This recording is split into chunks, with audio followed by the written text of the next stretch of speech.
De votre point de vue, dans quel cas un particulier peut avoir recours au service d'un architecte et dans quel cas ce n'est pas absolument nécessaire? Pour moi, c'est pratiquement toujours nécessaire, sauf dans un cas qui réunit deux conditions.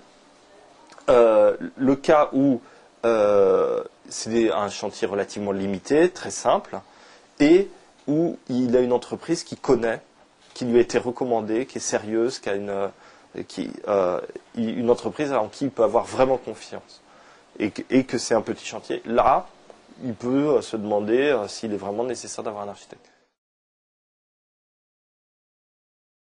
Il est important de vérifier qu'on a un architecte inscrit à l'ordre. Donc ça se vérifie comment? Ça se vérifie assez simplement en allant sur le site de l'ordre des architectes et qui recense tous les architectes inscrits à l'ordre.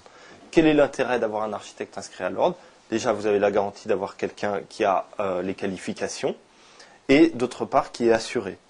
Et ça, c'est quelque chose de très important dans le bâtiment parce que les entreprises de bâtiment, en gros, ça va, ça vient.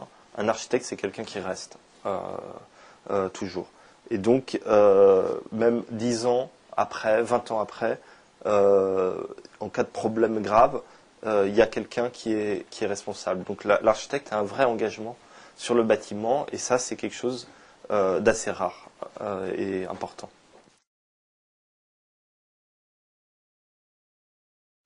Il y a deux choses.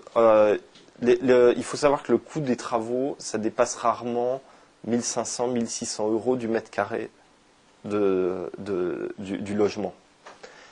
Et l'architecte, en général, ses honoraires sont de l'ordre de 10%. Suivant la complexité, ça peut être un peu plus, un petit peu moins si le chantier a un montant assez important, mais c'est de cet ordre-là. La construction, c'est un peu comme la médecine, c'est pas une science exacte. Donc l'architecte là-dedans, il est comme un médecin justement. Il aide à limiter à contrôler les choses, mais on est dans une science qui n'est pas exacte. C'est quelque chose qui est très difficile.